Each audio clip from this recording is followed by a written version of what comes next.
Welcome, everyone. I'd like to call the House Higher Education Finance Policy Committee to order. I will note for the record that we are joined by the Democrats today. I am so happy that you're here. So we do have quorum. And we also have the Office of Higher Education here today. We were so excited to have them here to do a presentation. Before I get moving on to some member introductions, I want to just remind those in the audience that we have a few rules here at the House of Representatives, and the sergeants have asked me to read this into the record. So we don't allow signs, outbursts, or clapping in the committee. There's no standing or sitting in the walkways or the aisles. If you need a special accommodation, there are gentlemen at the doors. The sergeants are there that they can help you. If you do cause a disruption, you will be removed from the hearing. On to testifiers, we do have a bill up today, and each testifier will have 2 minutes. And this also is a ticketed event, and so we have already ticketed those that are in support or opposed to the bill that we will have later. So from there, I'd like to move on to member introductions. And since we have a full agenda today, if you would just state your name and your district. And I will start. I am Chair Marion Rarick, formerly O'Neill. Many people know me as O'Neill, and I got married in the past couple of years to Senator Jason Rarick, and my district is 29B in Wright County. So I'm going to go right here to our lead. Well, thank you very much, Madam Chair and members of the committee. I'm Dan Wolgamott, representing the people of St. Cloud in District 14B. And Madam Chair, on behalf of the House Democrats on Higher Education, I want to express how grateful we are to be here with you today. And I know that you have a reputation of being a good bipartisan leader. I want members of the committee to know that Representative Rarick and I actually met for lunch in my district a couple months ago. And I know that we are eager to work with you and pass a bipartisan budget that meets the needs of our students and our institutions. So thank you very much for your leadership and your bipartisan partnership, Madam Chair. Thank you, Lead Wolgamott. I appreciate it. We'll continue on, and we'll go to members first, come back to staff. Good afternoon, everyone. I'm Tina Liebling from Rochester. This is my first time on the Higher Ed Committee. Happy to be here. Welcome. We're glad to have you here. Hi, I'm State Representative Ginny Cleaborn. I represent the cities of Plymouth and Medicine Lake in the northwestern suburbs. Excited to be back at Higher Ed. Hi, I'm Representative Nathan Coulter. I am in my second tour of duty on Higher Ed and in the House. I serve District 51B, which is basically the eastern half of the city of Bloomington. I'm Representative Jess Hansen. I represent District 55A at Savage in Northwest Burnsville in the Southwest Metro. I'm in my third term, and I've been on higher education the whole time. I'm a first-generation college graduate. I'm also a teen mom with a master's degree. Hello, my name is Mahmoud Noor. I represent District 60B, that's in Minneapolis, the neighborhood surrounding the University of Minnesota. Hi, I'm Representative Kim Hicks. I represent 25A, which is Rochester. Thank you. And then over to our vice chair, and then we'll start with our vice chair, and then we'll start back with Representative Robbins. Hello, everybody. My name is Erica Schwartz, and I represent Nicollet County 18A. Hi, Representative Kristen Robbins, 37A, which is Western Hennepin County. Hi, everybody. My name is Keith Allen. I represent 19A, which is an hour south of here, encompasses the communities of Wanamingo, Kenyon, Faribault, and Janesville. And you take over for my brother, Brian Daniels, who retired after 10 years. Yes, ma'am. Okay. Representative Peggy Scott, and I represent Northern Anoka County, District 31B. Representative Badil Duran, I represent 2A, and that's Beltrami, Clearwater, and Lake of the Woods County. Paul Novotny, 30B, I represent Elk River, now then parts of Otsego and parts of Oak Grove. Great, thank you. Let's circle back to staff, and we'll start right here. Sean Herring, this is my third term on Higher Ed, and I am the DFLCA. I'm James Cook, and I'm the Committee Legislative Assistant with Representative Rarick. I'm Lori Cousino, and I'm the CA for Higher Education in the GOP caucus. I'm Nathan Hopkins. I'm the nonpartisan legislative analyst from the House Research Department. Good afternoon, everyone. My name is Ken Sabry. I'm the nonpartisan fiscal analyst covering this committee. Great, and we have a few staff back here. If you would stand up and let everybody know who you are.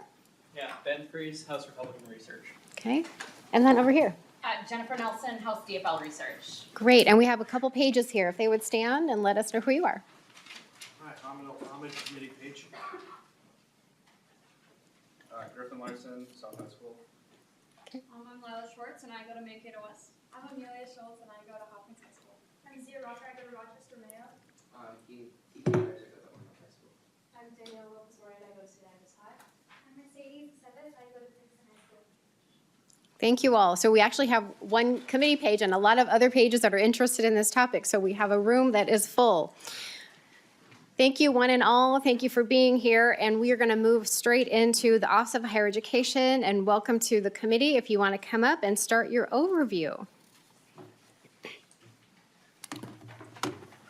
So welcome to the committee. We are so glad you're here. If you want to introduce yourself for the record and then continue with your testimony. Well, thank you, Madam Chair. For the record, my name is Dennis Olson. I serve as the Commissioner of the Minnesota Office of Higher Education. Hello, thank you for having us. For the record, my name is Wendy Robinson. I'm the Assistant Commissioner at the Office of Higher Education. For the record, my name is Nikki Oliver. I'm the Director of Government Relations and Community Engagement for the Office of Higher Education. Welcome. And I believe we have it we have a packet from you, so everyone should have this at their desk. Okay, Commissioner Olson, are you going to start us out? Yes, thanks again, Madam Chair. Really appreciate it. And you referenced the packet. We're not going to talk about the content in there, but more for background and maybe if we do get to some of those specific programs, we'll be able to point you to that one pager or some of the related information, but mostly going to be delivering just oral testimony here and referencing some of the line items on the spreadsheet. I know the committee's been working through over the course of the past few weeks. So I'm just going to dive in if that's okay. Of course. Thank you, Commissioner Olson. So we're going to be working through the larger spreadsheet. So that's in your packet. And since we are a finance committee and we're all about finance, we have very few bills that come through this committee. We're going to do a deep dive on the budget that flows through the Office of Higher Education. So with that, I'll turn it back to Commissioner Olson. Thank you, Madam Chair. And, recognizing that we have quite a few new members here on the Higher Education Committee this year, I thought it would be beneficial to just do a brief overview of the office responsibilities, the agency responsibilities of the Office of Higher Education, just kind of set the table a little bit, and then, of course, are prepared to walk through all of the budget line items of programs we oversee and administer within the agency, as well as the other programs that we work with throughout the state.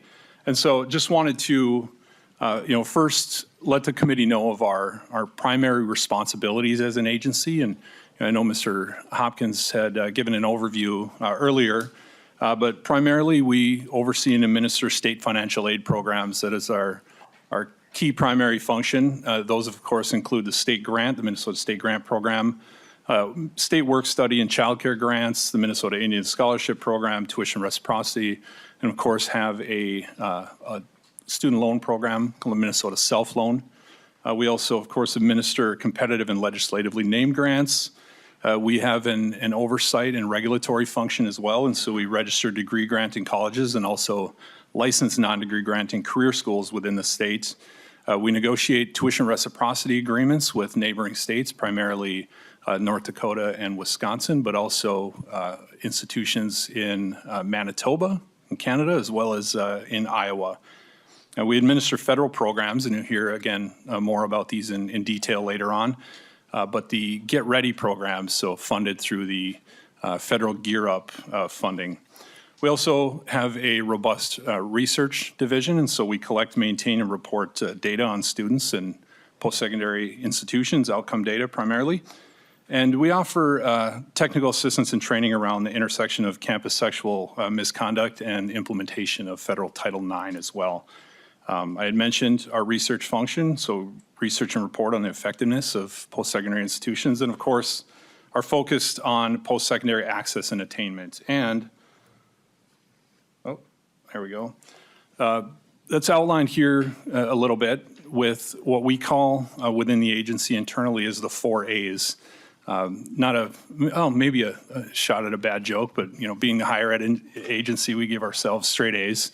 So we organize ourselves, thank you.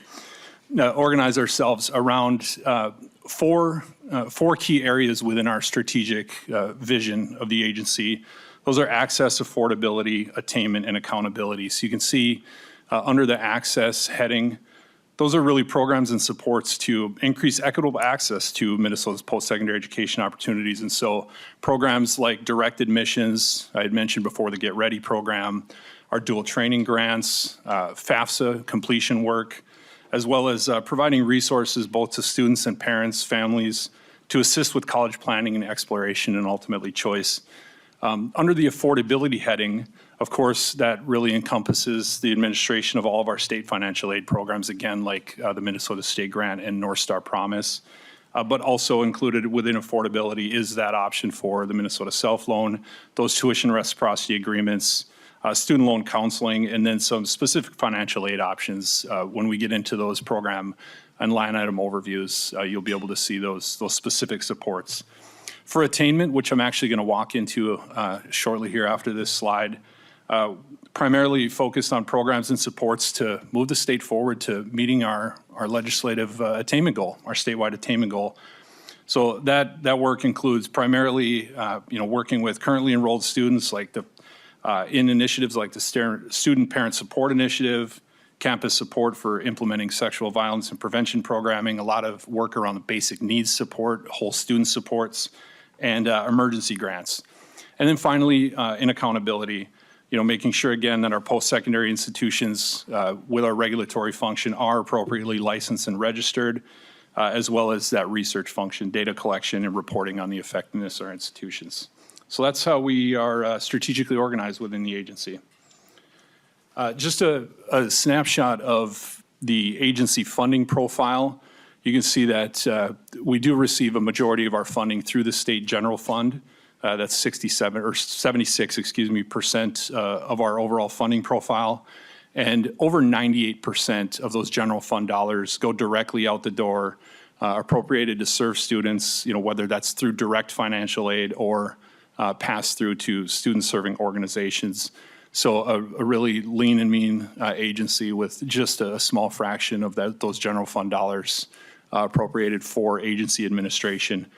The next largest slice of the pie there, of course, federal funding, and that is primarily the Get Ready grant through federal Gear Up dollars. And then, that was the other bucket. So the small slice was the federal dollars I had just referenced. The other includes the Minnesota Self-Loan, and then our programming related to licensing and registration, our regulatory function, as well as the special revenue accounts there, primarily for those programs that run a little bit longer than the biennial funding window, so like the spinal cord traumatic brain injury research and others. So I mentioned Minnesota's educational attainment goal, just as a level set, although I assume everyone's at least somewhat familiar with the goal the legislature set in 2015. And that goal is a really ambitious one. We actually have one of the loftiest statewide attainment goals in the nation. And there are 49 states with statewide overall attainment goals. For Minnesota, our goal set in 2015 by the legislature was to have 70% of Minnesota adults aged 25 to 44 attain some sort of post-secondary credential beyond high school. And so that includes, of course, anything like a certificate, a diploma, and then, of course, degrees, an associate's degree, a four-year degree, all the way through professional degrees. The foresight of the legislature at the time was really important to include not only that 70% goal in the aggregate, but also to set that 70% goal for all racial and ethnic categories as well, and to set benchmarks within the statutory language to make sure that we are staying on track equitably throughout the state. And Minnesota actually, again, not only has one of the loftiest goals, but also has one of the highest attainment rates in the nation, currently sitting at about 63.3%. We're battling with Massachusetts and new data that came out recently from the Lumina Foundation and their Stronger Nation report, who leads a lot of this nationwide attainment work, reported that states like Colorado and Utah now are surpassing Minnesota. And so still we are top 4, top 5 in the nation for overall educational attainment. And you can see there at least 56.9% have an associate's degree and a 6.5% at the certificate level.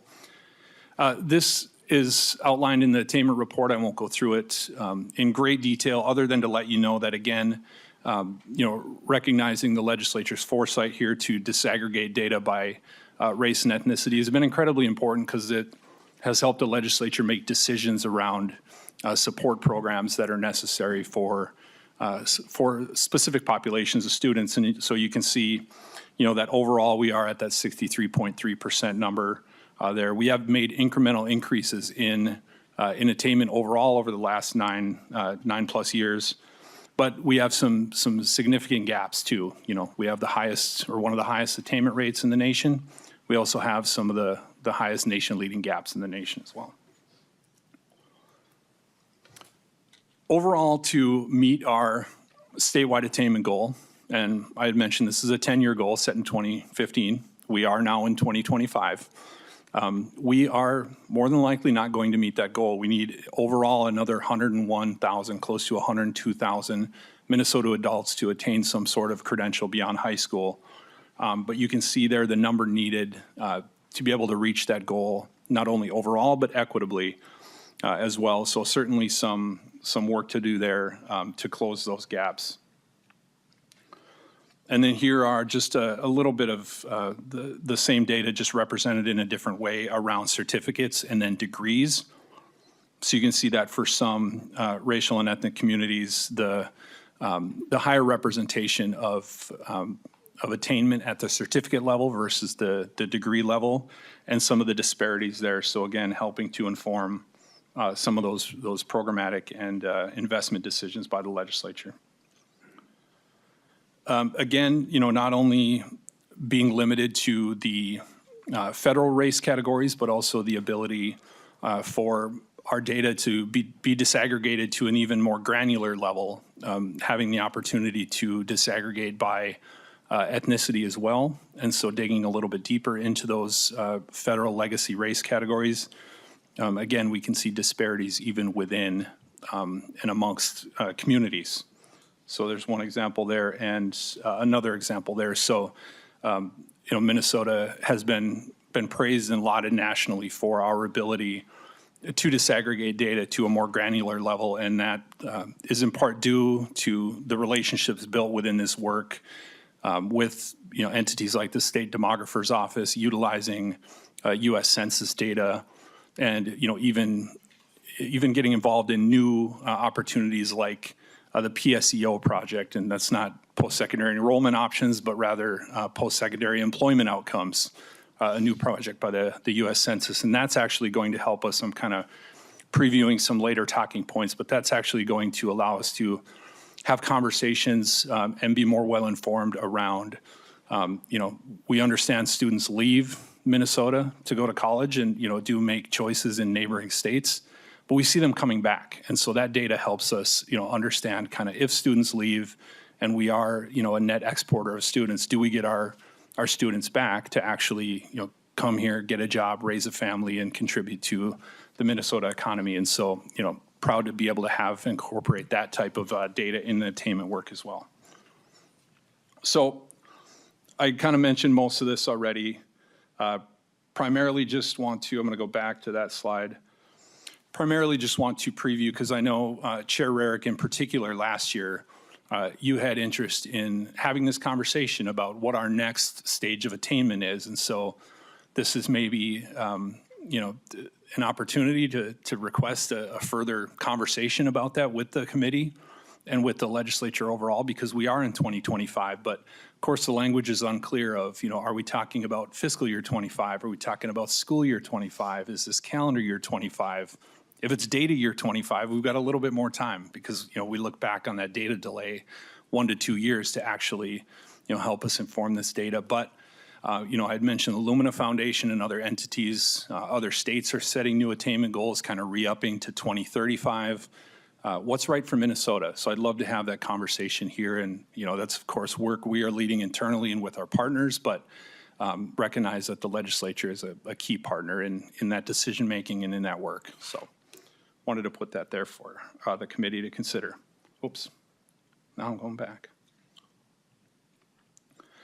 So just wanted to talk a little bit about our OHE initiatives. And this is, if you do have your spreadsheet in front of you that was prepared for the committee, this will relate to line 34, and apologies for kind of bouncing around a little, but you can see the related appropriation, and it is also on the screen there for you. But in 2023, the agency had the opportunity with the support of the legislature. Commissioner, sorry, I'm going to interrupt just for 1 second because the line 34 that he's referencing is actually on the smaller spreadsheet, but you are, let's see, yeah, so you're talking about the Director of Tribal Relations on line 34 of the smaller spreadsheet, and the bigger spreadsheet that I had them pull out, it's, let's see. Well, yeah, it's large animal on our other spreadsheet, so, but you go ahead and talk about it, and, because it's very important to this committee, but just so that people aren't confused, because I'm like, oh, that's the wrong spreadsheet. So we will, I'll let you continue on with the Tribal Relations Director. Thank you. All right, thank you, Madam Chair, and I appreciate the clarification there. Certainly didn't want to have folks bouncing between two spreadsheets there if they are different. So yes, the smaller spreadsheet prepared for the committee. On line 34 talks about our work with the Tribal Relations Director, and I mentioned in the 2023 session we had the opportunity with the support of the legislature to finally meet our statutory obligation to have a Tribal Relations Director to meet the statutory language in Minnesota Statute 10.65 to meaningfully consult with all federally recognized tribal nations within the state. And so, finally we're able to hire that director, and he has hit the ground running. And we appreciate having the opportunity to have him with the agency to be able to meet those statutory obligations. He's been working closely with the Minnesota Indian Affairs Council, with the Tribal Nations Education Committee, and has been working with other tribal relations directors and tribal liaisons amongst other state agencies to complete that work. And of course, he and I have hit the road a few times already, consulting directly on a government-to-government basis with tribal nations on all issues concerning higher ed. And so thankful that he's finally a part of the agency, and appreciate the legislature's support there in helping us to meet that statutory requirement.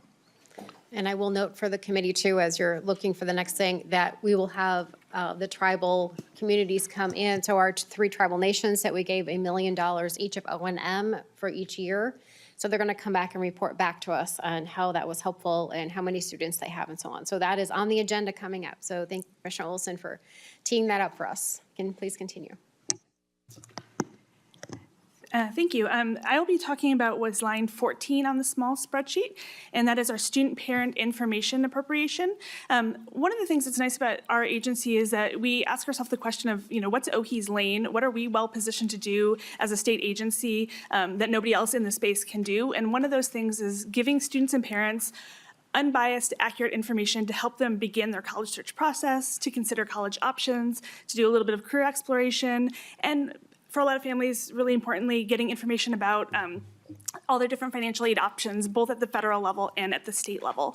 And so as part of that work, we have virtual and print publications and resources related to college access, financial aid information, college readiness. If you ever visit us at the state fair, we have a big table with lots of great brochures. I can tell you that the financial aid and the paying for college ones are the brochures that we sell out of the most quickly there. You'll see some examples of some of our publications in the folder that you do have in front of you.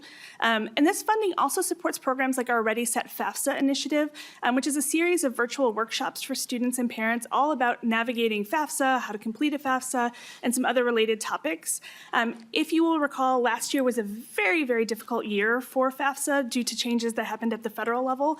And I think that work was more important than ever because students and families really had a lot of confusion, concerns. We knew that FAFSA, it opened late. It was really challenging for folks to access. And so we would typically see between 200 and 400 people signed up for each virtual event. Even this year, in a more normal FAFSA year, we've already had over 2,200 unique registrations for our Ready, Set, FAFSA events this year. And so that's a really great opportunity for students all over the state to be able to access our expertise and to be able to access that information so that they can be really well equipped to begin their college search process. And we do try to make sure that those events are accessible to families of all kinds throughout the state, and so do offer translators on hand to help families with questions where English may not be their first language. We also work closely with our different college access partners in the state, and often will co-present so that we're able to, again, reach out to every corner of the state to publicize this information. Yeah, it goes fast, right? Quick trigger finger there. All right, next we'll be looking at line 51, which is direct admissions, which is one of my, not that I don't love all of our programs, but a program that's very near and dear to my heart. Direct admissions is our proactive admissions process, and this is the program that Minnesota has set up to make sure that all students who are able to graduate from a high school in Minnesota know that they have post-secondary options and know that they have college options available to them. As part of this program, students in the beginning part of their senior year will get a letter that's personalized to them based on their academic performance through their junior year of high school that lets them know a list of colleges and universities in our state that say, you're in. If you submit an application, you are guaranteed that you'll be accepted. And it's a really nice opportunity to take some of the anxiety out of the college search process. As part of the direct admissions model, we also have waived application fees, so students can apply to schools without having to incur those college application fees. It just gives them a lot of confidence going into that process. We are in our third cohort year of our direct admissions program, and I'll give you a hint that our direct admissions report will be coming out in the next couple weeks, but I'm going to give you a little sneak preview of some of our data and some of our findings that we've seen from this program. We currently have 55 colleges and universities participating, and that includes community colleges, technical colleges, tribal colleges, public 4 years, private 4 years as well. When you look at direct admissions models across the country, and direct admissions is a model that we're seeing more and more states take on. I think we've been contacted by, I think we're up to 18 or 19 states that have called us to say, can you tell us how you do it? Tell us how your model works. Every state we talk to, they say, oh, wow, you guys are really big. Because most other states don't have that inclusive focus where they're including both 2 years and 4 years, privates and publics, and that's something that we really built into the program from day one, and we think is a real competitive advantage of our model. As you can see, the table listed here is our year in progress, and so these are not final numbers because the direct admissions window is open until the end of the spring 25 session. But this kind of gives you a sense of how many of the different types of institutions within the direct admissions model, where are they getting requests from students from? And so you can see each of those counts is, so Minnesota State two-year colleges has had over 17,000 requests for admissions through our direct admissions pilot, and so on. One of the questions that came up for some colleges and universities was, are students going to just select all, and they're going to get a list of, 29 or 55 colleges, and they're just going to select all of them, and we're not going to know if they're actually really interested in our institution? And what we found is that that's not the case. The average student is choosing between 4 and 6 colleges through the direct admissions pilot, which is a really appropriate number and kind of in line with how students will usually approach their college search process. Direct admissions, one of the things is also really important to us is that students are not limited with their choice. It's not prescriptive on our part. So we're not going to tell them, we think you should go to this college or we think you should go to that college, because we want them to look at that list and use that to kickstart their exploration to think about what makes sense for me geographically, what makes sense for me based on the academic program I want to go into, what makes sense for me from a cost perspective. And I want to mention the cost perspective because one of the other the primary goal of direct admissions is, of course, to increase our enrollment from graduating from high school to enrolling in the fall immediately afterwards. Within that goal, we also have a couple other smaller goals, one of which is to keep more Minnesota students in Minnesota, and then it's also to increase the number of students who are completing their FAFSA. We know that we want students to complete their FAFSA. We don't want them to leave money on the table. We want them to access those Pell Grants, those federal aid programs. We want them to access our state financial aid programs. And so some of the data that I'll share is kind of how we're meeting those measures and what kind of progress we're seeing on that. So this is a quick snapshot of how the program has expanded. Direct admissions from the beginning has always been built with the goal to scale ultimately to serve every public high school in Minnesota. We're also continuing to work with any schools, private parochial schools that might be interested, alternative learning centers that might be interested in, competency-based high schools, online high schools. We are casting a wide net. At this point, no high school that wishes to participate in direct admissions hasn't been given the opportunity to do so. And so we've really grown through the 3 years of the program so far, as you can see on the map. We really wanted to make sure that this was representing all of Minnesota, that it was hitting as many of our communities as we possibly can. So in year 1, we're in 46 high schools, year 2, 120, year 3, 182. Our goal will be to continue to add until we hit that saturation of every public high school. This year, we'll have over 32,000 high school seniors who are attending direct admissions high schools. I also want to note that our direct admissions program is also getting a little bit of additional support from the Lumina Foundation. They have reached out we're interested in our model and interested in working with us. And so one of the ways that we are continuing to expand the program is by using funds from the Lumina Foundation through a grant called the Connect to College. And as part of that grant, we are doing regional high school counselor convening. So myself and another member of the agency we've been to Bemidji and Rochester and Duluth and kind of hitting all the corners of the state, hosting professional development opportunities for high school counselors where we're providing training on financial aid, other professional development topics, and then also using that as a way to get them interested and engaged in direct admissions and kind of jumpstart them to become a direct admissions school if they're not already there. Doing some other cool things with that grant as well, but in the interest of time, we'll just kind of keep moving forward. So now we're going to get into the good stuff. You can see some of our data and our outcomes so far. As I mentioned, one of the things that we really wanted to see was an increase in the number of students completing their FAFSA. And I will note this chart looks at all of the entire senior class for direct admissions high schools, regardless of whether the student opted in for the direct admissions program or not. So in a direct admissions high school, all of the seniors will get their letter, their personalized letter of their options. In that letter, they will get information about financial aid that hits on the importance of financial aid and some other resources there. Not every student who gets a direct admissions letter will do anything with it. Some students will look at it and move on. Maybe they've already made their college choices. Maybe they know that they know where they want to go. Whether they decide to opt in with direct admissions or not, we still think there's value for them getting that message around, that additional message and outreach around financial aid and about their college options. And so this chart shows that students who are at direct admissions high schools, the nice upward trajectory of the percentage of them that are completing their FAFSA.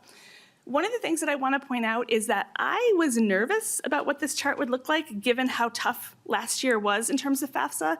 And it's really important to note that nationally, for the senior class of 2024, the rate of the senior class of 2024 that completed a FAFSA nationally was down 9%. In Minnesota, we did better than that. We were down about 4.5%. But in our direct admissions high schools, we actually went up.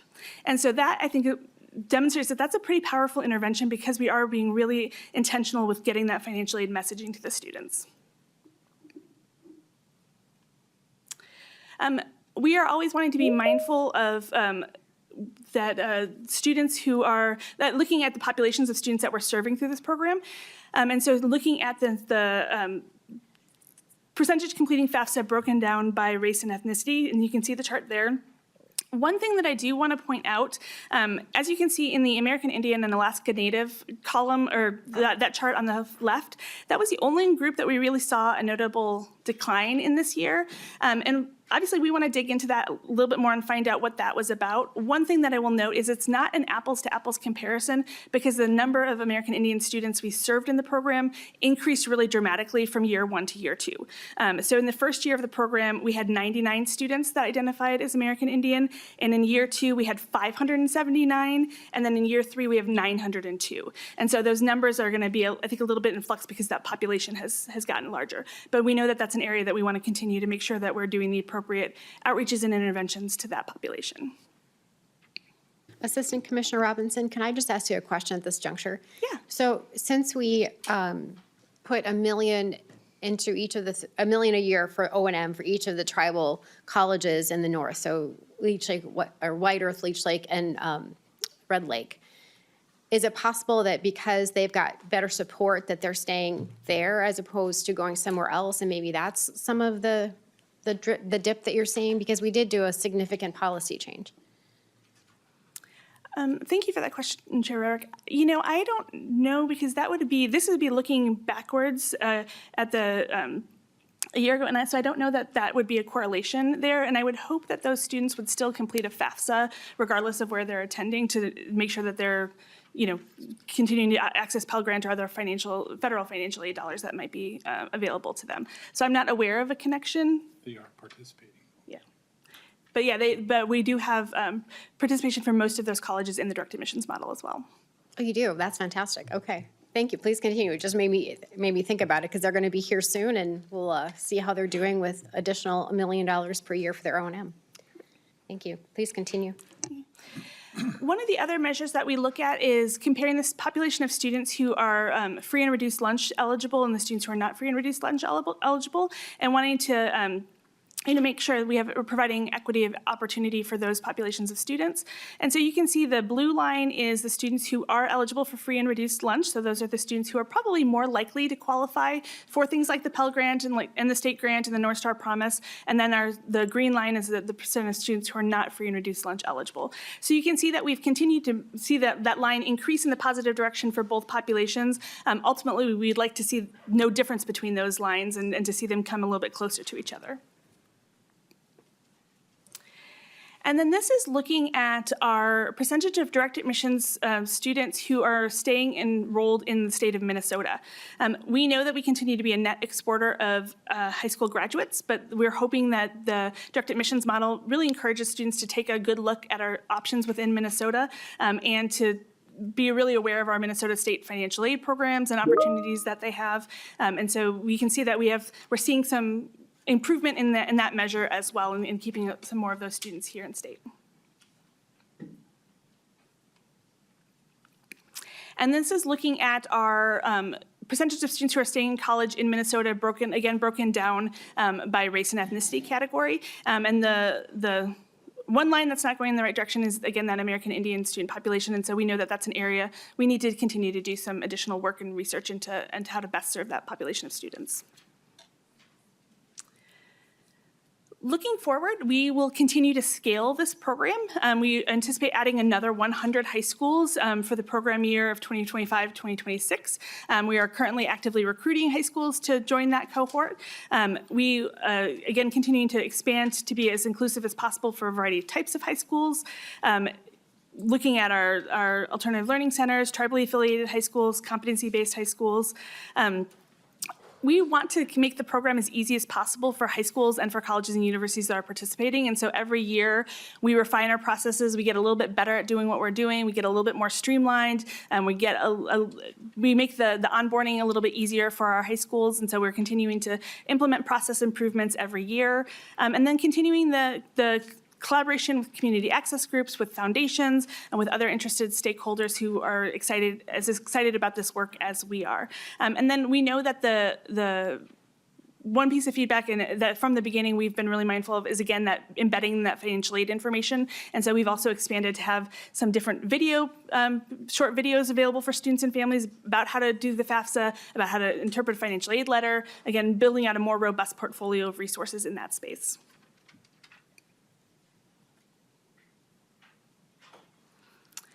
All right, so now we will transition to our Get Ready program, and this will be line 48 on your small spreadsheet. And line 48 will refer to the state's appropriation toward Get Ready.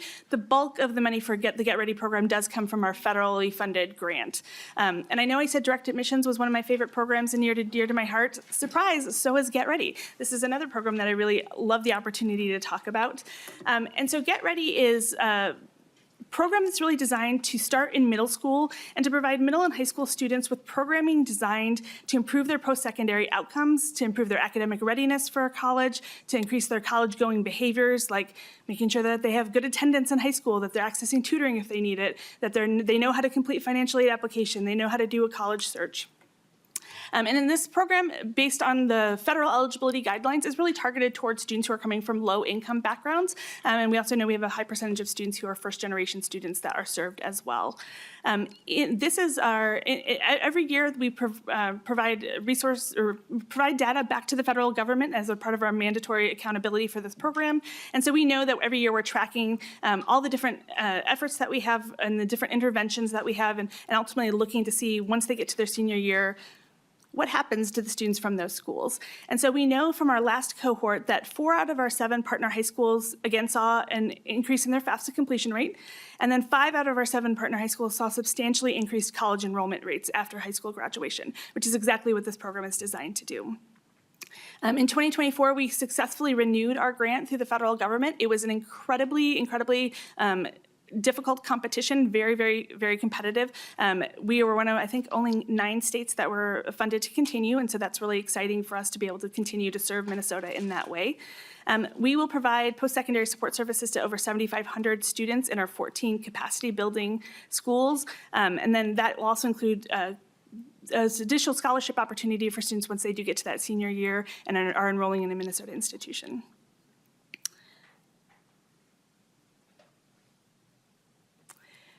Next, we will turn to our State Longitudinal Educational Data System, or SLEDS, and ECLDS. This is line 54 on the small spreadsheet. And SLEDS and ECLDS are our ability to often tell you how well we're doing in some of these really important measures that we want to track, like what are the return on investment for students who are going and completing a credential, where are our students going, who's being left behind, where do we need to have additional interventions. And so they exist to monitor, evaluate, and improve the delivery of our education services to Minnesota families and students. They are the basis of reports around Minnesota attainment goal. They are what allows us to disaggregate things by race and ethnicity and free and reduced lunch status and lots of other criteria. This SLEDS is what gives us the resources to look at some of our legislatively mandated reports, like our Getting Prepared report, which looks at high school students and developmental education when they enroll in post-secondary. It's where information that MDE will use for its federally mandated report card, DEED for the WIOA reporting and dual training grants. This is what's really nice about SLEDS. And I'll be really candid, when we talk to other states, they are often really jealous of how well developed our SLEDS and our ECLDS systems are. And so that's something I think we can really hold as a point of pride. And, data is how we know what we're doing, and data is how we tell our people that we love them, because you can't care for what you can't count in education. And so SLEDS really allows us to ask really good questions and provide really accurate information for both the state. And it also allows some of our external researchers to be able to conduct research into Minnesota's outcomes as well. ECLDS is our early childhood longitudinal data system, and so that is where data collected by MDE, DHS, MDH kind of all come together in one online interactive database. And so that's really designed to look at what happens to students before they're ready to move into post-secondary education on growth and achievement, and how they're participating in various educational and social programs over time. In 2024, the ECLDS staff were moved into the Department of Children, Youth, and Families, but the funding and IT support for that initiative is still included in OHE's budget.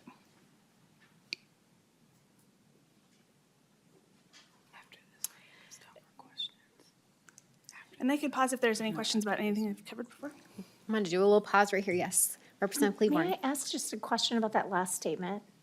You may ask away, Representative Cleburne. Thank you. Thank you so much for being with us today, and I always appreciate your enthusiasm for the work that you do. You're probably one of the best run departments. I appreciate that.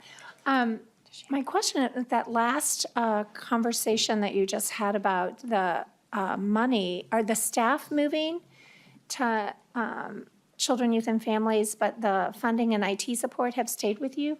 Is that for continuity of data, or is that, I'm just confused as to why that's happened. I mean, I'm glad you have it, but. Assistant Commissioner Robinson. Yes, thank you, Chair, and thank you, Representative Cleburne.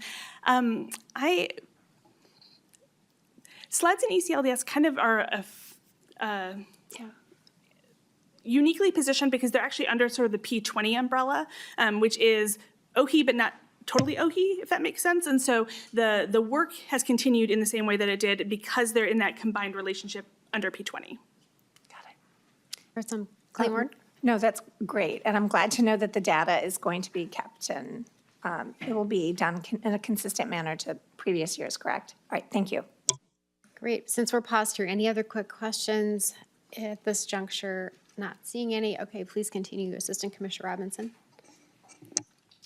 All right, now we will look at lines 55 and 56. And this is, if you think back to our 4As, this is where we're starting to get into our attainment and some of our efforts to support students once they're already enrolled and making sure that their experiences while they're on campus are safe and productive and they're able to meet their personal, educational, and professional goals while they're a college student. And so we do have funding that assists with our campus sexual assault reporting, and so that is the reporting that campuses are required to do, and where they submit information around different incidents that may have happened on campus or been reported on campus, and that provides us the ability to see sort of big picture what's happening, to have that information is available for students and parents as they are maybe considering their college options and wanting to know a little bit more about maybe the campus safety profile of a school that they might be considering. We also know that it's not just enough to report incidents that happen. We want to prevent incidents from happening. We want all students to feel safe on campus. And so we are, again, well positioned to be a resource for our campuses and to provide ongoing training and support around sexual violence prevention. Also to provide ongoing training and support around changes to the federal Title IX statute. That's a statute that, depending on, as different administrations come and go, they may interpret different parts of that legislation differently. And so sometimes it can feel like a little bit of a moving target. And so just trying to be able to say, okay, there's a new Dear Colleague letter. This is what it means. Here's how it applies to your campus. Here's something that you might need to do differently, or here's questions that it's raising for us, and to be able to try to provide that support for campuses, because we know that folks who are doing Title IX and sexual violence prevention work on campuses are often wearing multiple hats, really overwhelmed sometimes, and so if we can provide resources and assistance, we're glad to do that. Some of the examples of activities that we fund through this appropriation include our prevention and response coordinator, who's the point person that takes on this work, and hosts events like our sexual violence prevention summit, designed to provide, again, best practices to prevent and respond to sexual misconduct on campuses, providing regular opportunities for meeting and networking, and again, sharing best practices for campus prevention specialists and Title IX coordinators, training on best practices for conducting investigations. As we know that technology changes, making sure that we are, what does it mean to do a Title IX investigation for an online student? What does it mean if somebody is being harassed online versus in person? And again, it's an evolving field, and so providing that important training. And then trying to identify where we have kind of specialized topics or things that are kind of emerging issues within that field. And so training on things like trauma-informed care, stalking, intimate partner violence, risk assessment, restorative justice, the intersection of sexual violence prevention and students who have autism or autism spectrum disorders, how to have healthy relationships in the digital age. And so this is really a place where we don't really provide any direct support to the students per se, but we're providing direct support to the campus staff that are working with students in this space. Oh, it's me. What's up next? Ms. Oliver. All right, so I'm gonna do a swivel and put on a different hat, I guess, because our grants manager couldn't be here, or our financial aid manager. So I'm gonna go through a bunch of programs, and I know you guys have a lot of questions, especially about the grants program. So I'm gonna do my best to answer them. Might have to do some follow-up. But we have a program called the Summer Academic Enrichment Program. It started kind of as I think we had some one-time funding. It was kind of a side program years ago. And then we were able to get some ongoing state funding, and it became a permanent program. We actually, for this program, there's always a wait list. We never have enough money for this program, which is a good thing. This is line 38 on your small spreadsheet. Obviously, we're the land of 10,000 acronyms, so this is SAEP, so I will refer to it as SAEP. As you can see on the slide, of the funding, we did use some federal funding at one time during COVID to help fund 935 students because we wanted to deal with that loss of learning during summer programming. So the program provides a stipend on a first come, first served basis for students in grades 3 through 11 to attend an eligible summer enrichment program. I think we pay up to $1,000 per student to attend those programs. A lot of the programs will also chip in and cover additional costs for students as they apply.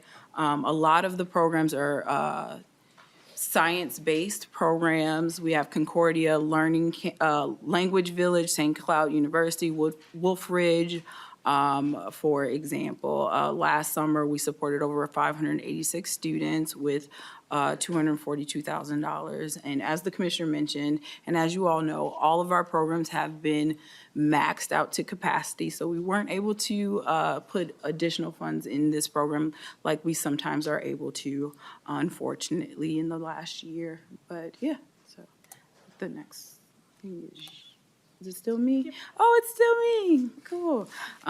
Well, luckily I get to talk about this program. I was around for this program too, to actually get this program off the ground when I was over the grants department in our agency, the David Tomasoni ALS Research Grant. We got one-time money of $20 million to do a competitive grant to fund research in ALS. So we did that in fiscal year 2024. We were able to fund 5 grantees with that funding. We still have money, obviously, left over. We used $20 million. We did contract out to get experts to help do the review and competition for that process because we are not ALS experts at OHE. But yes. Still me too. Am I doing next gen too? So we are actually, so these next few slides, I'll go through fairly quickly because they are one-time funded. I know you want to talk more base funded programs, but we felt like it was necessary to just talk about some of the work we are still kind of doing some of these programs. But Next Gen Nursing Initiative, it was one-time funded. But it was ran through Minnesota State it started off as a initiative of the governors to increase certified nursing assistants in the state, especially during COVID. Remember, he deployed National Guard to fill that gap, and then we did a one-time initiative, which was really successful. So we got some one-time money in 2023, and that money went straight to Min-State, who ran the program with this one-time funding, and this was the outcome. I won't go and read the slide. Here are some other one-time funding programs. We ran Early Childhood and Family Education Teacher Shortage Grant to increase programming there and get more individuals in that field, especially in through the University of Minnesota.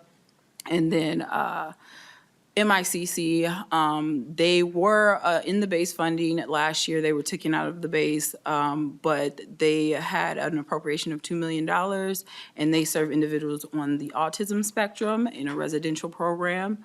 And then the paramedic scholarships, and that came out of the House. I believe that was Coulter's bill, Representative Coulter's bill.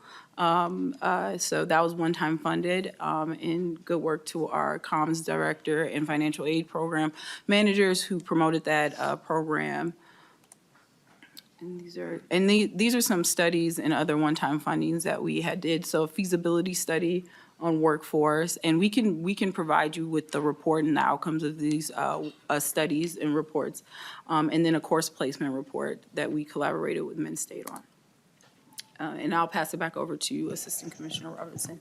Thank you, Ms. Oliver. I would Do say you wanna too that we pause for- will have a day when we're going to have some of the nonprofits and some of these one-time appropriations folks come in and present to us. Before you joined us, and we're so glad you're here, we had ongoing conversations on this side, and we talked a lot about the base of appropriations, and so that's kind of what they're referring to. We kind of lived in the land of what's in our base, but we will be hearing from some of the one-time funding folks as well, and some of the nonprofits specifically, and from the tribal colleges. So with that, I'm going to turn it back over, I believe, to Assistant Commissioner Robinson, right? Okay. Yes, thank you. I did want to note that the report on the course placement practices will be forthcoming. It should be released in the next few weeks. That work has been concluded. We're just making sure that everything is spelled correctly and we get it through the ADA process. So that will be coming very, very soon. So we're excited to have that completed. An additional Okay. One of the other projects that was a really big focus following the 2023 legislative session was on the topic of student basic needs. And this really fits into our attainment, again, toward the attainment goal. We know that students who are hungry have a hard time learning. We know that when students have difficulties with their economic stability, where they have, a $600 car repair can make the difference between them making it to campus and going to class and not. And we also know that our campuses around the state have been doing a lot of work around basic needs and trying to support students through food pantries, through emergency grants, through different initiatives that they have. And so this was an opportunity for us to come together and try to take a really broad look to see where are we at and what's the next generation or what's the next step where the state and specifically the legislature could potentially provide some additional support in this area. And so as part of this legislation, we convened what I think is probably still the largest working group that I've ever had to convene because it was, as it was very thoughtfully pointed out in the legislation, we wanted to make sure that all the stakeholders were represented. And so our working group included students, first and foremost, OHE staff from the Minnesota State System Office, faculty and staff from Minnesota State campuses, representatives of private colleges, representatives from the University of Minnesota, representatives from community groups as well, representatives from the Hope Foundation or the Hope Center, which really focuses on college student basic needs. And we spent the better part of a year asking the question, what could the legislature do by either with additional funding, by removing a barrier, or providing support in particular areas? The report from this working group was released in September 2024. It is, if you have had a chance to look at it, it is very comprehensive. We wrote it with the understanding that there was no universe where all of the recommendations would ever move forward unless you wanted to give OHE $5 billion. We don't want $5 billion, but we wanted to identify both what are some immediate opportunities and what are things that would really require 5 to 10 years of a runway to be able to really see some interventions. And so since that report has been released, it's obviously publicly available, we're interested in kind of continuing that work and continuing that collaboration with our college and university partners. Some of the work that has stemmed from following the completion of this working group are some exciting initiatives. Minnesota was just selected as one of the 7 states in the country to participate in a SHIO Basic Needs Academy and it's a Basic Needs Academy specifically around data. And so our nerdy hearts are really happy about this because this is an opportunity for us to figure out how do we better know which interventions related to basic needs have the biggest impacts, because we want to make sure that the funds that we're spending on basic needs are really doing what we want them to do, which is encouraging more students to complete their college education. And so this will be it'll be a 3-year program. Again, it's a cross-functional group with representatives from the University of Minnesota, from the Minnesota State System, from OHE, from the Private College Council, to really look at how do we better track and collect data around this population of students. We've also been doing some work to get a better sense of the current state of emergency food resources and food pantries on our campuses. We believe that most campuses at this point are doing something around having emergency resources for students, but some campuses have been able to really well develop out a standalone pantry that has commercial grade refrigeration, and they're able to have perishable items for students. Some campuses are still not quite there yet, and so we wanted to get a better sense of what are the barriers that you're facing, what is your sort of end state goal around meeting the kind of the most immediate of the basic needs a student might face. And then we know that the FAFSA completion, we've heard us talk about it in a couple of different categories. We know how important that is, and we know that a very good first step to making sure students have some financial stability is that they have not left money on the table that they're entitled to. And so wanting to make sure that we're integrating FAFSA completion both for students who are entering into higher education for the first time, but also for continuing and current students who maybe have missed that opportunity in the past. So continuing some efforts around that as well.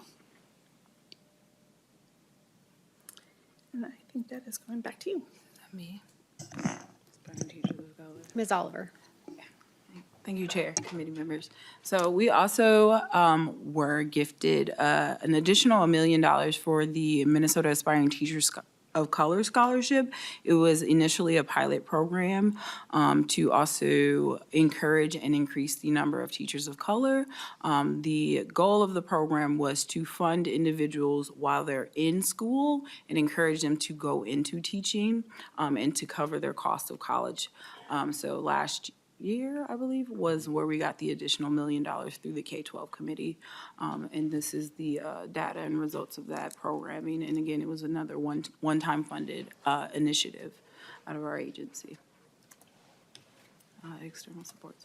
Okay, now we're getting into what are called the legislatively named grants, ran out of our agency. And similar to competitive grants, we do all of the same checking. So we collect financial data like 1099s, pre-award for legislatively named grants. Obviously, legislatively named grants meaning that you all named this grantee prior to us funding them.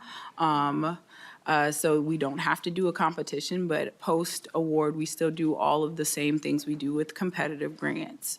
But MEC, which I believe you all will have them in front of you all, so I won't go into too much detail about them. But it is line 47 on your small spreadsheet. And MNEP, Minnesota Education Equity Partnership, is line 49 on your small spreadsheet. So Minnesota pays dues, and the commissioner can always jump in because he interacts with them a lot more than I do on what our interactions with MEC are, if you wanted to. I didn't know if you wanted to at all. Chime in a little bit about MEC. Sure. Commissioner Olson. Thank you, Madam Chair, members. Yeah, appreciate the phone a friend there. Yeah, so those maybe not, members not as familiar with the work of the Midwest Higher Education Compact. There are 4 regional compacts throughout the country. MEC is our regional compact that Minnesota is a member of, and there is duplicate statutory language in each of the member states that outlines the responsibilities of the state as a member of a compact, and as part of that, the state is required to appropriate the $115,000 annual dues, so that remains in the base budget. But MEC has a few different functions. I think one of the most significant being cost savings. They're eligible to take advantage of primarily cost-saving technology grants, as well as insurance cost savings, health insurance for students. But MEC also has a responsibility to oversee the reciprocity agreements, MSARA, the statewide distance education agreements, and that's a responsibility of all the regional compacts. And so Minnesota, along with 12 Midwest states, comprise the compact, and both members of the legislature and governor's appointees serve as commissioners representing the state within the compact. Ms. Oliver. Thanks, Chair. So MNEP, again, acronyms, Minnesota Education Equity Partnership, which I believe you all also will have in front of you, and they can do a better job explaining what their organization does. But we do give them a small $40,000 a year grant, and they do a racial equity collaboration partnership. They have been helping us gather information and helping us with work around the educational attainment goals, and just helping us in spaces in which, like, the agency is not always able to be in different places all the time. In Minnesota Equity Partnership, Education Equity Partnership does a lot of that work. They also have a college equity advisory council that they convene that also helps inform our agency with multiple institutions, cross-sector, and then community involvement. And former Representative Mariani is their executive director. MinLink and Minnetex is, we provide them a little over $6.5 million a year in their interlibrary interface, so online library system. They're actually housed at the University of Minnesota, but funded through our office. They also receive some funding from MDE, but it's a fraction of what our agency is providing them. College Possible, Minnetex is on line 53 of your small spreadsheet, and College Possible is line 46 of that small spreadsheet. I will note that College Possible is one-time funded, so they're not in the base. And that appropriation was to support College Prosper's mission, but also I believe it was also to expand into more rural Minnesota high schools was my understanding of their appropriation. So shifting into the competitive grants, I guess I'll pause too if there's questions about the legislatively named grants that are listed. There's medical grants, but that's later in the slide that are also legislatively named grants. Thank you, Ms. Oliver. I think we have a question from Representative Scott. Thank you, Madam Chair. And this actually goes back to your, the summer enrichment program. And I'm just wondering why something that's intended for third graders through 11th grade is in the higher ed program versus K-12. And I don't know if it's because, I guess the second question would be, do the programs in the summer enrichment program have to be at colleges, or can they be at other entities? Can a preschool, for instance, or can I don't know, you name it, just a public school or any school offer a summer enrichment program and qualify for those grants? Ms. Oliver. Chair, Representative Scott. So we do have a criteria for evaluating participating organizations, and they have to be summer academic enrichment programs, and they usually lead to college access, and they're usually college prep intensive. And I can send a list of those programs, a lot of them. So like Breakthrough Twin Cities, they don't have to be at a college, but like we have Health Force Minnesota, St. Cloud State University, the works, but the type of programming they're offering is kind of college intensive activity. There's a lot of nursing like summer nursing type programs, but I think it's because of the type of programming they're offering is more than likely why it ended up being an OHE initiative. And my predecessor in the grants department was the one that kind of started the initiative in OHE. So it's like academic rigor and college prep was kind of the focus. College readiness was the focus or the intention behind it. But yeah. Okay. So. And I can find and get more background too. And again, the program manager, the one that runs this program, they have a criteria for evaluating what organizations get to participate in SAEP as an eligible institution. Okay. I was just trying. Thank you, Madam Chair. I was just trying to make sure that was in the right spot. It just seemed like if it's for 3rd through 11th grade, it seemed like it should be in the K-12 area. Just kind of a follow-up question, and it's not necessarily this program, but you'd mentioned the nursing pieces that happen in the summer, but more broadly, the nursing, the CNA program. Are we finding, or is there any data kept on the number of those CNAs that have gone on then to become RNs? I know especially during COVID, we were trying to fill that need for CNAs. And my hope is that some of those people would go on to be RNs, since we have such a shortage in that area as well. Commissioner Olson, do you have that information today, or is that something that you can come back with when you do come back? Yeah, thank you, Madam Chair. Representative Scott, yeah, we don't have that information at the ready.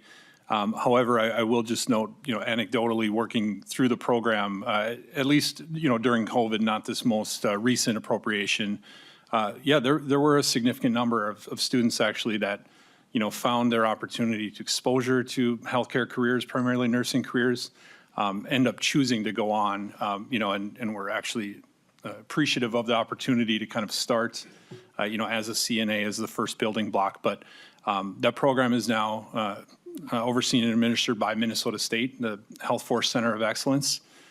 So we can either get that data from Minnesota State or, maybe an opportunity to hear directly from them as well, because the work is pretty incredible. Yeah. Assistant Commissioner Robinson. And thank you, Chair Rarick and Representative Scott. I would also note that it'll probably be a few years before we would see a pipeline specifically from the CNA into somebody having completed their nursing credential and being licensed to nurse, just because the coursework that they need to get into as a pre-nursing student and then to complete their nursing program, it would probably be, I think we're probably a couple of years before we would see, be able to sort of measure it back to this specific program. Okay. Thank you, Madam Chair. Thank you for that information. That totally makes sense. Just hoping that data is going to be kept, because I think it's important data for us to have. We need nurses in this state. Yeah, it's really an important piece of this equation in my mind. Thank you. Representative Scott, and I think when MinState does come, they can talk about that and also how it interplays with their workforce development scholarship, so that I think they said it was 46% of the scholarships are for medical training of some sort, and so we can probably tease that out when they come. And we will also have OHE back. We'll have MinState here several days. We'll have University of Minnesota here several days. So I'm very excited to dive deep into all of these issues. So we have about 5 minutes left of the presentation. So I'm wondering, Commissioner Olson, would you like to continue, or do you want to, or I could open it up to more member questions? Which direction would you like to go, Commissioner Olson? Yeah, Madam Chair, thanks for the opportunity to weigh in with about 5 minutes. I think it's a good natural break point here to return next Tuesday and just kind of open it up for questions here with the information presented already, if that's okay. I think that's a great idea, Commissioner Olson. So any other questions of what's been presented so far? So Representative Duran. Hi, thank you guys for coming. I really appreciate it. You guys enlightened me on a lot of stuff here. Me being new to the Higher Education Committee, I have a couple questions about the Minnesota Education Equity Partnership grants. How are those actually chosen? How are the individuals chosen, and how are those grants given out? Who would like to take that? Okay, Ms. Oliver. Thanks, Chair Rarick and Representative. Hi, nice to meet you for the first time. MNEEP is actually a legislatively named grant, and it's one organization. So the legislature named that entity for receiving that amount of money. So it's not a competitive grant. It's one entity, and it's set that they're going to receive the $45,000. Obviously, we have to do financial review, make sure everything checks out, but we enter into a contract with them with, like, I think there's just brief language in the rider for what they're supposed to do, but they develop a work plan and a budget, and we have a contract with them to complete that work within the 2-year span and their $90,000 that they get over the biennium. So, yeah. Representative Duran. And this is open to everybody then? Ms. Oliver. Chair Rarick, this is not a competitive grant. MNEEP is one organization, which my understanding is you all will have them in front of you to explain what their organization does. So legislatively named grants are identified entities that the legislature has identified that they're already named, an organization or multiple organizations possibly, are already identified as getting a set amount of money from the legislature or the state.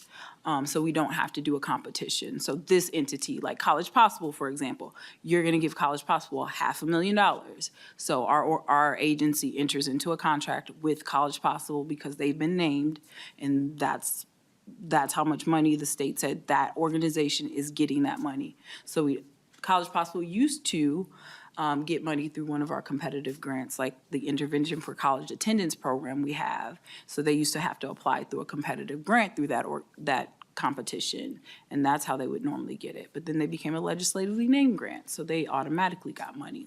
That's what MNEEP is doing. MNEEP gets the money automatically through as a legislatively named grant. Thank you, Ms. Oliver. I think Assistant Commissioner Robinson has more to add. Yes, thank you, Chair Rarick. And just one thing to clarify, so those are not grants that are going directly to students. They're not part of they're not a financial aid grant, so they're going to the organization that's providing the list of services that is specified in the legislation. So it's not something that any student is getting a particular financial grant through that program. Yeah, just to clarify. And Representative Bedell, I would say you're onto something, because I know Chair of the Fraud Prevention and State Agency Oversight Committee was going to ask a question, but we just had a fraud committee hearing, and the legislative auditor strongly advised the legislature to not do that sort of a grant, unless they do incredible oversight on the front end. And I've been here 13 years, and I've never seen the level of oversight that we probably should be doing. So I'm going to turn it over for the last couple of minutes to Representative Robbins. Thank you, Madam Chair. I actually don't have a fraud or grant-related question, although I may down the road. I just wondered, is it possible for when you come back next week, could you provide the slides for us? I think it would just be helpful as we're going along to take notes in those slides and have something to keep to refer back to. Thank you. Thank you, Representative Robbins. Yes, I had the same question, and so we will look forward to if you would send them to our staff in advance, and we'll get them in everyone's folder. Okay, so we have a minute or two. Any questions on this side for Oki at this juncture? Otherwise, we will have them back. Okay, seeing none, we appreciate your time. Do you have any closing thoughts before we close up this part, and we'll have you back soon? Madam Chair and members, no, not at this time, other than to say, this was, I think, a good start and a preview, and next Tuesday, I think we'll get really exciting. We'll dive into all of our financial aid programs and other competitive grants, which I think will have plenty of opportunity for questions. Thank you. Thank you, Commissioner Olson. Yes, so there's, as we've talked offline and collaboratively before, the state grant is in trouble. And so I think if we do nothing else other than rescue the state grant program, we've done our due diligence this time around because it's quite a big hole. So we will dive into that, talk about options. And I realize that you've got some policy pieces that you've got to bring forward for that and recommend. And so I look forward to that conversation as well. And thank you one and all for coming today. I appreciate all your attention to all that detail. Thank you so much.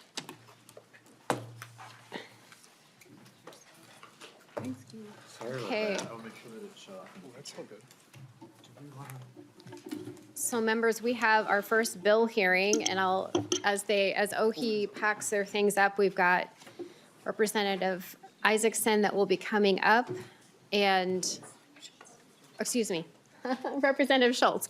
Isaac, I just call you Representative Isaac. Representative Schultz coming up, and you're going to be presenting House File 10. Do you have your testifier with you? She can certainly come up to the testifier table with you. So we'll be talking about House File 10, but I'm going to move House File 10 to be recommended to be re-referred to the Committee on Health, Finance, and Policy. So the bill is now before us, Representative Schultz, and why don't you introduce yourself and continue with bill presentation of House File 10. Welcome to the committee.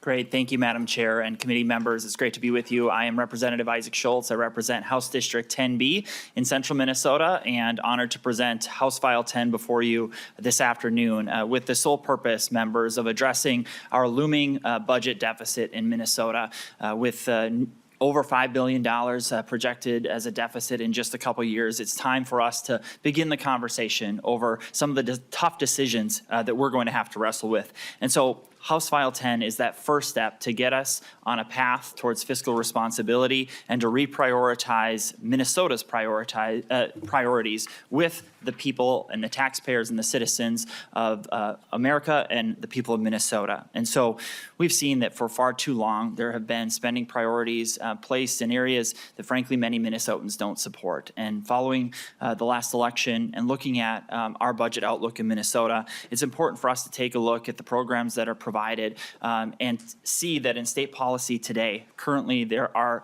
many people who are here in our state illegally receiving public benefits. And for the purposes of our discussion today, we're discussing the dollars that are spent in the area of higher education. And so Section 2 of this bill specifically addresses the tax dollars that are going to support people who are here illegally, and we, in this bill, will change the eligibility requirements around the North Star Promise Act. And while this is a relatively new program, still going through its first full academic year, we already know that over $86,000 of taxpayer dollars have gone to fund people who are here illegally. And it is my goal through this bill that we really take a look at the eligibility requirements for tax dollars as they are meant to benefit the people of Minnesota, the taxpayers of Minnesota, the citizens of our country, that we take a look at this because our state policy today, not only through the North Star Promise Act, but through other priorities that the Office of Higher Education provides, has resulted in, just in 2023 alone, over $2.7 million going to support people who are here illegally. And so House File 10 will address those eligibility requirements and to ensure that we are helping make Minnesota more affordable. With this bill, hundreds of millions of dollars in years to come will be able to be protected for Minnesota taxpayers and American citizens. With that, I'm eager to hear the testimony. I ask for your support today and also eager to answer your questions. Thank you. Thank you, Representative Schultz. So I think what you're referring to is, unfortunately, we don't have a fiscal note as we are so new in being fully duly organized. But a fiscal note has been requested a couple months ago. It is being put together, and in lieu of that, the Office of Higher Education, who is right behind you, did present some information to us, and you referenced one of those that was the total through the DREAM Act. So, and I think you mentioned this in your testimony, that already those that are here illegally cannot access any of the state grants or loan forgiveness or scholarship money through OHE, and only through the DREAM Act, which was enacted in 2013, can they access any of those funds. And you had referenced specifically the Minnesota state grants that have been received in fiscal year 23 of $2.775 million. And if I misspeak, please, OHE, just raise your hand, because they are literally right behind you. So we don't have an official fiscal note, which of course I don't like to do, and I would rather not do it this way. So my promise to the committee members is that when the fiscal note is fully put together, I do have like the components of it here, and I will bring that bill back so that we can review the fiscal note. So I'm willing to move this forward to the next committee so we can also have that committee of jurisdiction conversation there. But a fiscal note has been requested. I have the fiscal components in front of me. OHE are the ones that provided it, and we can get this to all members as well. I don't know if you have that as part of your packet today, or Representative Schultz. So I don't know if you have the email from OHE that has all of the information that you're referencing, but if you had that for the committee, that would be great. If not, we'll get that out in an email to everybody so they have the exact same information that we're working off of. Representative Cleavorn. Thank you. I'm just wondering how many committee stops this bill will make, because I'm looking at it and seeing 16A, which is management and budget, so it would need to go to state gov. We're in higher ed. You were referencing now that it's going to go to health next. Will it go also to judiciary?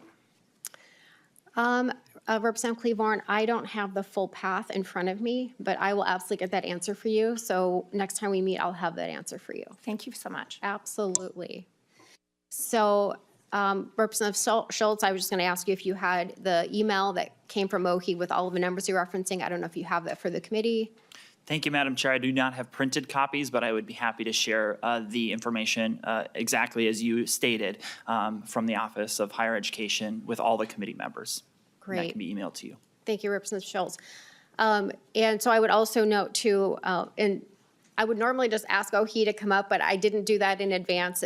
We've just organized, and so this is our first committee, but in conversations I had with OHE offline, this is part of their application process. So they have to determine whether or not that person is eligible, and part of the eligibility is to determine if they're here legally or not. And the DREAM Act allows that path, and it's very confined. Would you like to speak briefly to the DREAM Act and that path into some of these awards and what you're going to be removing as an option through your bill? Representative Schultz. Thank you, Madam Chair. Yes, stating specifically what you'll find in the language in House File 10 is addressing the eligibility requirements of a resident student.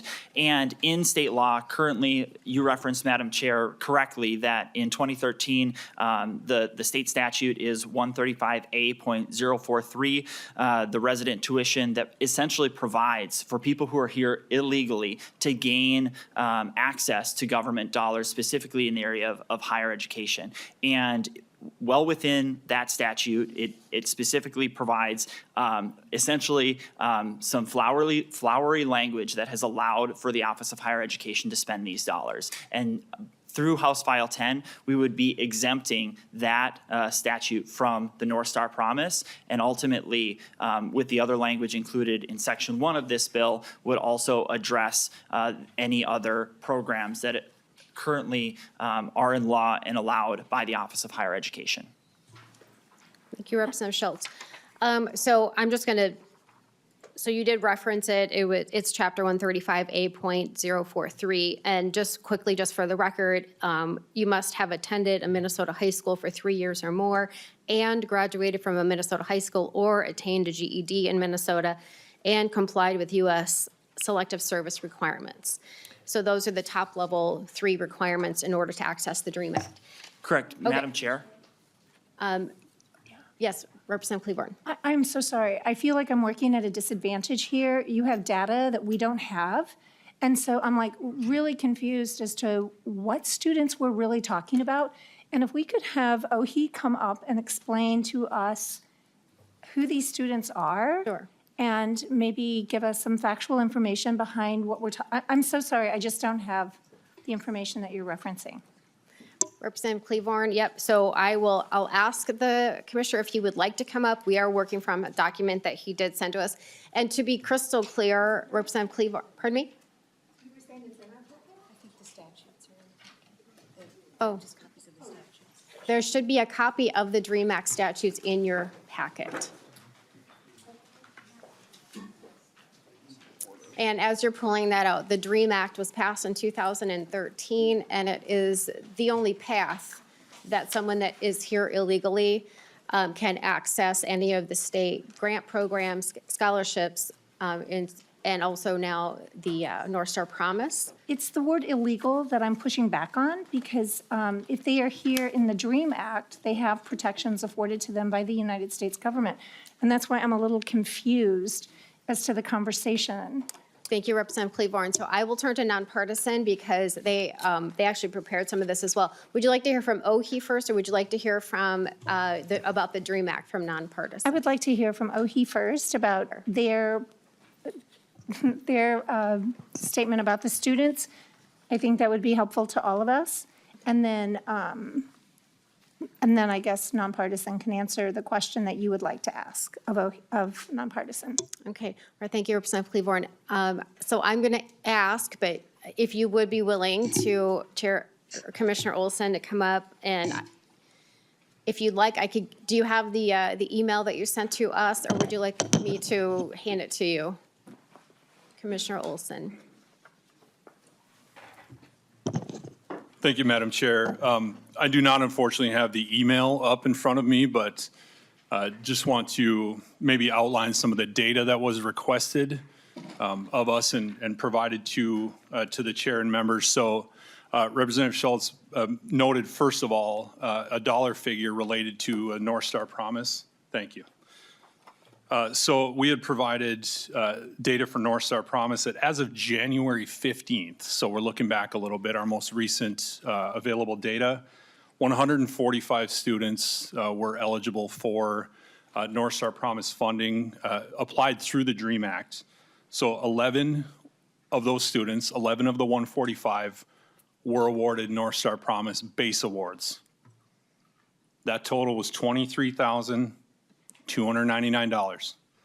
There were 137 students that were awarded North Star Promise Plus awards that totaled $63,100.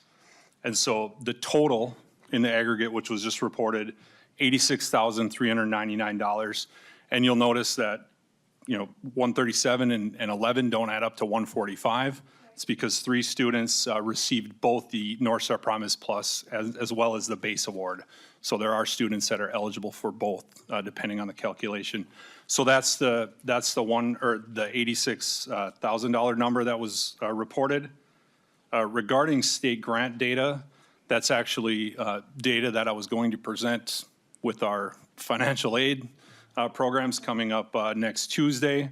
For fiscal year 23, there were 411 students that were awarded the Minnesota State Grant through the DREAM Act application. And just for a little bit of framing, I think it's included in the email, but not going to reference the email right now. 67,854 students overall received a state grant. 411 applied through the DREAM Act and were awarded. It's 0.6% of the total state grant recipients. That was fiscal 23. For fiscal 24, we had 71,530 overall recipients of the Minnesota State Grant. 506 students were awarded the state grant through the DREAM Act application. That's 0.7% of the total state grant recipients. And so that's the data that was provided to the committee at the time. And apologies we didn't get to it today. It was planned for Tuesday during our overall state financial aid presentation. Thank you, Commissioner Olson. I don't like to call you up unnecessarily, but it seemed that it was the only option. And so thank you for gracing us with that. I appreciate it. And Now you won't need to present it next Tuesday, so, It'll be there. okay. Thank you, Commissioner.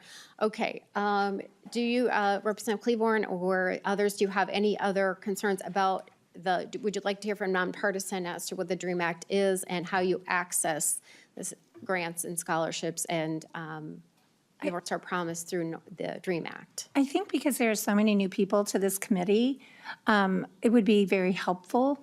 And to call people illegal is just not something that people are not illegal. They may be undocumented, but people are not illegal. So thank you. Thank you, Representative Cleaborn. I always try to say, unless I misspoke, the people that are here illegally, and I recognize that, I appreciate that. But so the question is, would you like to hear from, yes, okay. So Mr. Hopkins, would you like to explain the DREAM Act? Madam Chair and members, so it might be useful to refer to the two statutes and member packets that were printed out. One of them is, the heading is definitions. It's section 136A.101. Subdivision 8 provides a number of criteria that a person can, through which a person can become a resident student for purposes of state financial aid. There are 10 total. Number 9 is the one that cross-references what is colloquially known as the Minnesota DREAM Act. And that statute is also printed out in your packet. It's 135A.043. So this is the only criterion in that definition of a resident student that a person who is an undocumented immigrant living in Minnesota could use to become eligible for state financial aid. Thank you, Mr. Hopkins. So we have so many people who want to testify. If what I'd like to do is go through the testimony and then we'll do more member discussion. Is it? Okay, Representative Hicks, really quick. Thank you so much. Mr. Hopkins, I'm so sorry, but the residency, I looked at it, would that also include people who are in process? For example, a young woman who was sexually trafficked and is here undocumented but has applied for special immigrant juvenile status because she's 14 years old and was sexually exploited. Would she qualify for the DREAM Act? Mr. Hopkins. Madam Chair, Representative Hicks, so you can qualify for the Minnesota DREAM Act if you look at the resident tuition statute there, the Minnesota DREAM Act statute, if you have high school attendance within the state for 3 or more years and have graduated from a state high school or attained your GED in Minnesota. And then item number 3 in that statute refers specifically to students without lawful immigration status. So that would include people who Representative Hicks. Oh, I'm sorry, Chair. That would include people who have applied for legal status like those under SIJIS or asylum. Is that correct? Mr. Hopkins. Madam Chair, Representatives, so it just refers to a student without lawful immigration status. So if the student has applied through some sort of federal program and has some kind of recognized lawful immigration status, they would not need to worry about number 3 there. Okay, so we're going to continue on so we can hear from students. So Representative Schultz, if you want to introduce your testifier, and then she can introduce herself, I suppose, too, and then have her testimony. Welcome to the committee. Thank you, Madam Chair. For the record, my name is Emma Jop. Okay. I'm a 19-year-old college student from Malacca, Minnesota. I'm here to testify today in support of HF 10. I come before you as a student facing the challenges of the current economy and the growing burden of college debt. Many Minnesotans are struggling to make ends meet, and the cost of obtaining higher education continues to rise. I regularly engage in conversations with my fellow students and coworkers about these issues.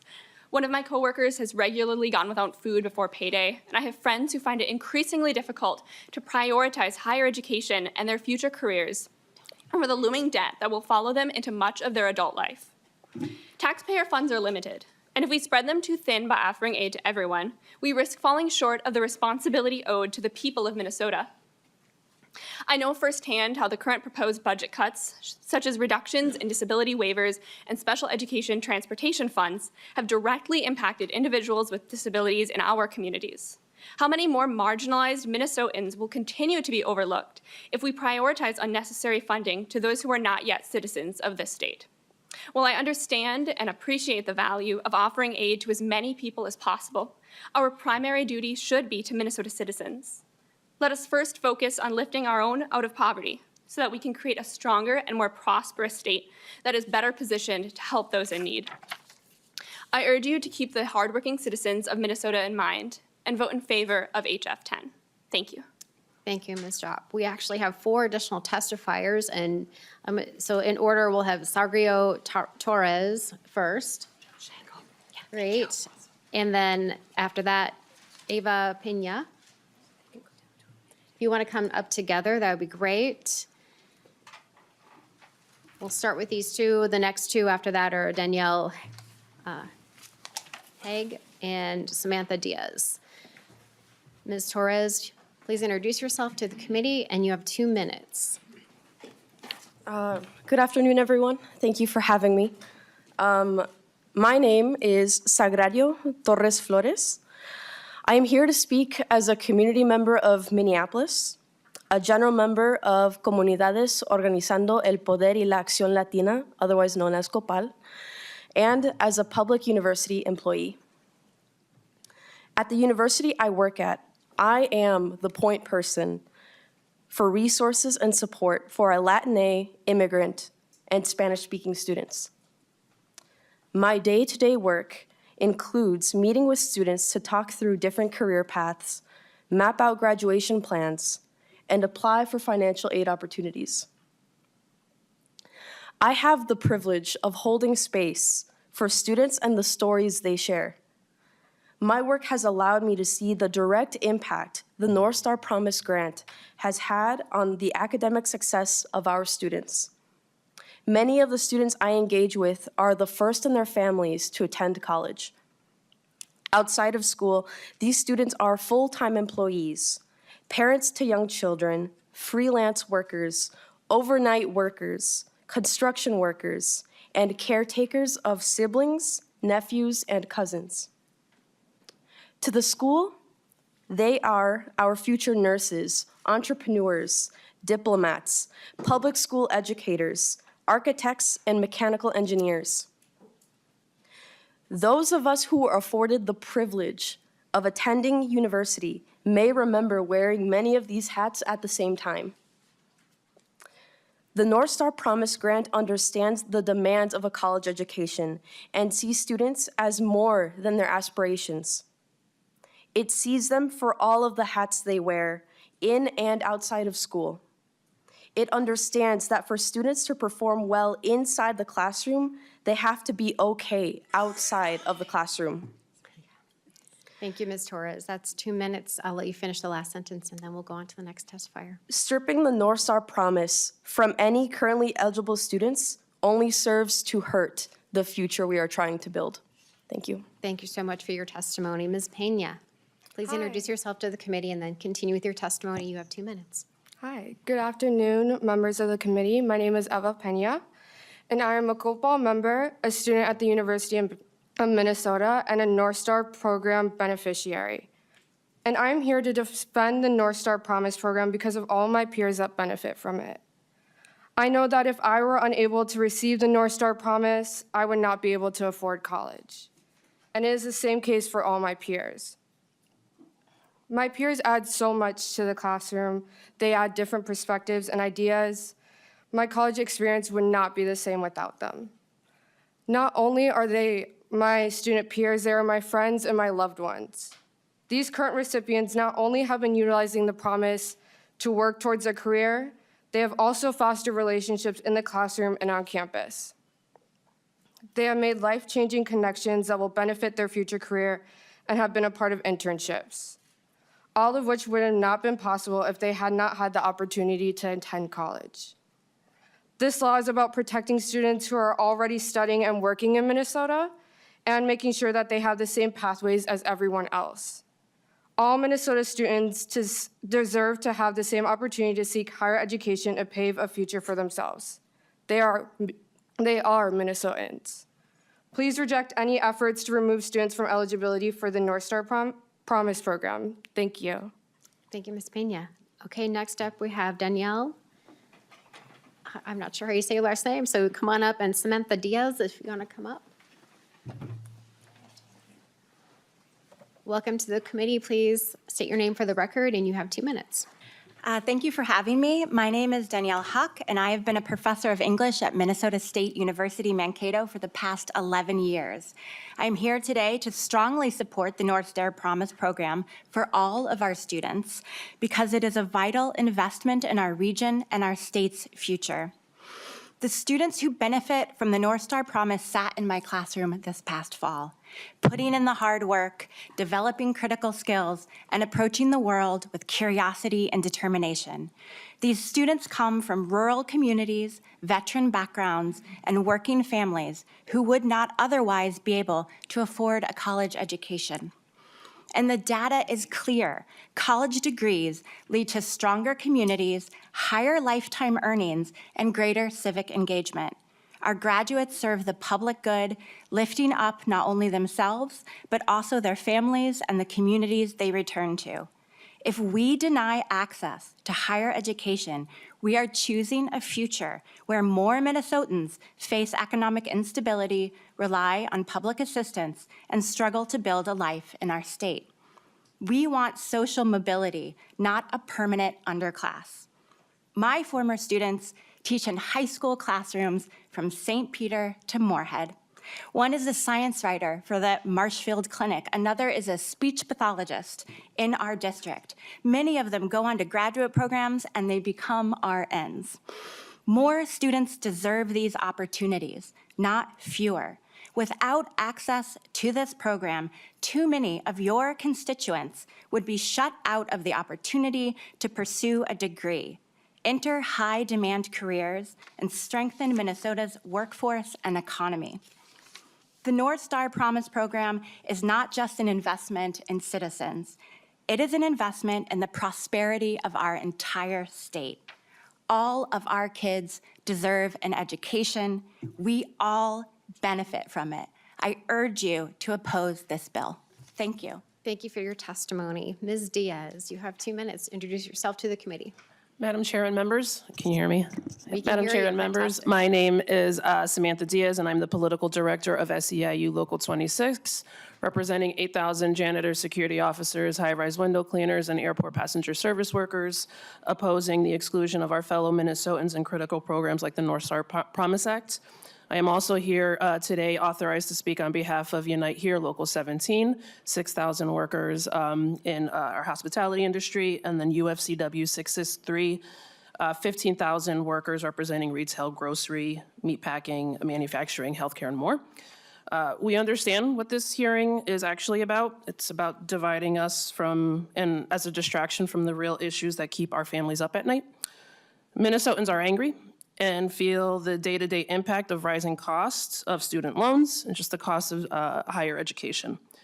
This is at the same time when billionaires and big corporations are allowed to hoard more and more money off of our backs. So instead of celebrating a policy that actually helps address this issue, this committee is choosing to roll back this law for a select targeted few Minnesotans. We have seen nationally that the goal of proposals like this is not about better policy in order to help people, help high school students. It's to slash and burn good programs, often using our immigrant neighbors as scapegoats. Will denying our neighbors access to programs that they have earned lower higher ed costs for others? We know the answer is no. Choosing to be harsh as possible to immigrant families does nothing to address the skyrocketing cost of higher ed and the greedy loan companies who are making huge profits off of our families. And just to note, their greed doesn't take into account where we were born or what political party we are part of. And so as a state, we are better than this, and I hope this committee can rise above the divisive politics that Minnesotans absolutely hate. Thank you. Thank you, Ms. Diaz. Thank you all for your testimony today. We really do appreciate it. So members, I have like 3 minutes and I do want to take a vote on this today. So I think, Lead Wogelmont, if that is okay, we'll go to you and then I would like to take a vote. Chair Rarick, we would request additional time to make sure that our members can get their questions in on this bill that is very broad and has a lot of jurisdictions. So could we have more than 2.5 minutes for our members to be able to make their voices heard on this legislation?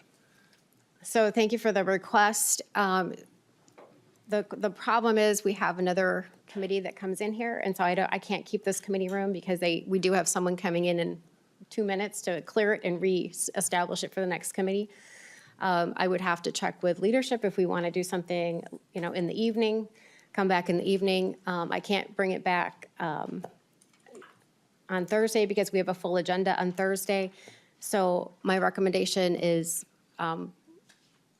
what I would also say is that we are, even though this is a big bill, the amount that's in higher ed is very, very small, as you heard. They were speaking specifically to the North Star Promise, which is less than $100,000. It's a very small amount. The bill is bigger and it will go to other places as well.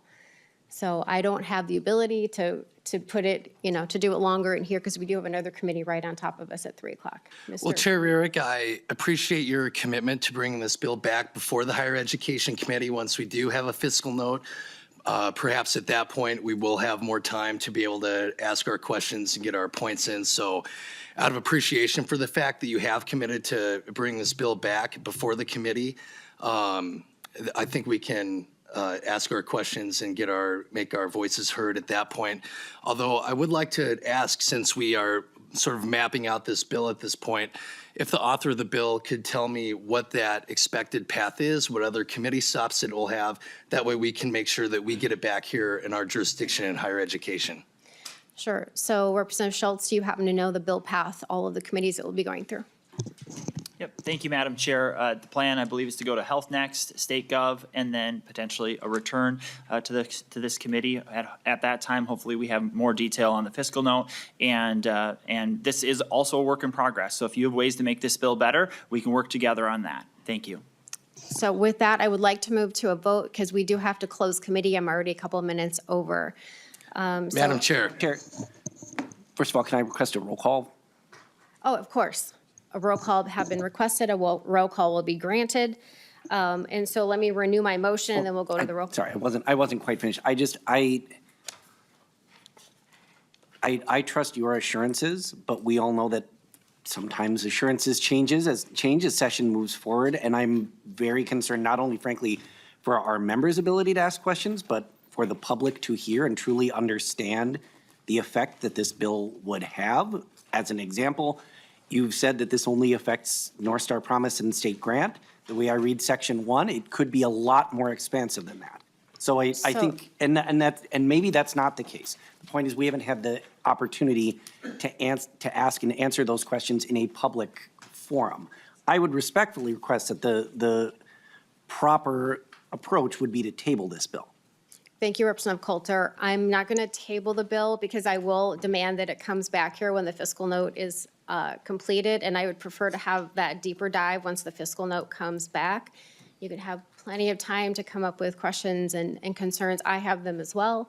Unfortunately, I have another committee coming in here in the next, they're already going to be walking in any minute. So I would like to go to a roll call, and then we will, and you certainly can vote no.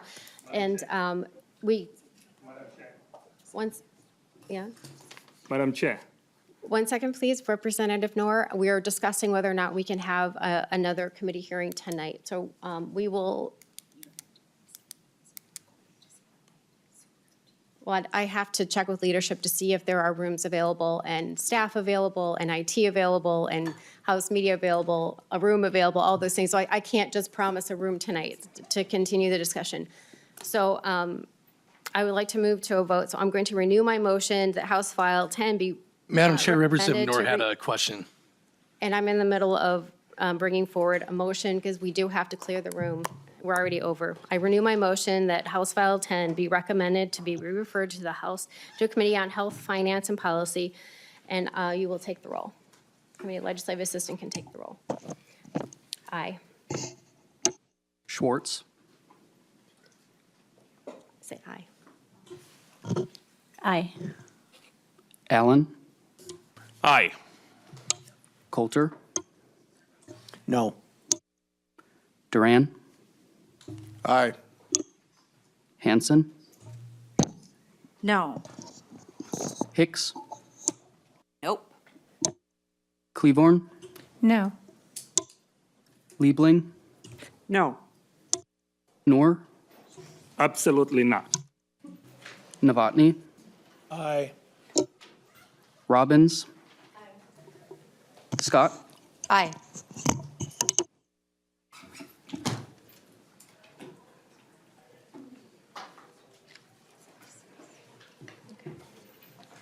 Okay, so with 7 ayes and 6 nays, the motion prevails, and we are adjourned.